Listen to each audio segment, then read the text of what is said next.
Donc bonjour Isabelle Vessier, vous êtes directrice de recherche à l'INRA et vous avez été une des principales artisans de la conception de l'outil Welfare Quality. Et donc j'ai quelques questions à vous poser.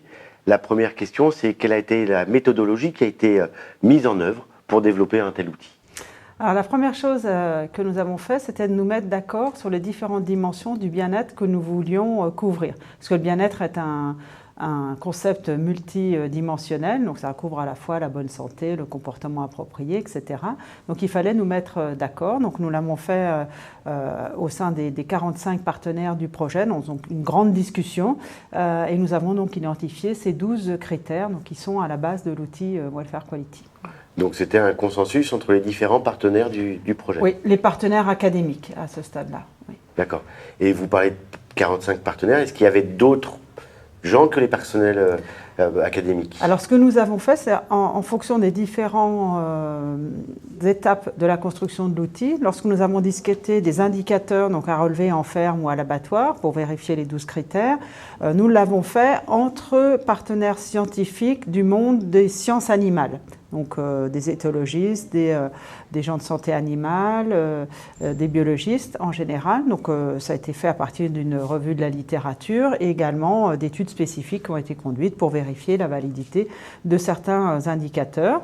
Donc ça, c'était un premier temps. Ensuite, quand nous avons dû agréger ces indicateurs pour prendre une décision au niveau des critères, nous l'avons fait avec des chercheurs en sciences sociales, donc moitié sciences animales, moitié sciences sociales. Et ensuite, quand nous avons voulu produire donc l'évaluation globale, donc décider comment nous allions intégrer les éléments de différents critères, nous l'avons fait aussi avec des porteurs d'enjeux qui étaient présents dans un comité de conseil du projet. Donc il y avait à la fois des représentants des producteurs, de distributeurs, des associations de protection animale, etc. Donc ça a été fait avec vraiment de très nombreux partenaires. D'accord. Oui. Et d'après vous, quelle est l'utilisation qu'on peut faire de cet outil? Quelle était au début l'utilisation que vous imaginiez? Alors, la première chose que nous voulions faire, c'était que nous voyions autour de nous fleurir des allégations bien-être par différents producteurs, distributeurs, mais on se doutait qu'au bout d'un certain temps, l'Union européenne allait vouloir mettre son nez dedans et dire « mais attention, là, ça repose sur quoi ?» Donc là, ça repose sur quoi? Ça veut dire avoir un outil d'évaluation qui est commun, qui forme un socle commun pour ces différentes allégations. Donc c'était la motivation première de Welfare Quality. Mais ça nécessite d'avoir une évaluation globale, mais les données qui sont obtenues sur les différents indicateurs, elles sont très intéressantes pour les producteurs ou les responsables d'abattoirs pour se construire une image donc du niveau de bien-être des animaux donc dans la ferme ou à l'abattoir et donc construire des plans d'amélioration. D'accord. Donc à la fois une évaluation systémique et à la fois des plans d'amélioration. Voilà. C'était à la fois pour du conseil et à la fois pour de la certification. D'accord, très bien. Et donc là maintenant, ça fait à peu près 10 ans que l'outil a été développé.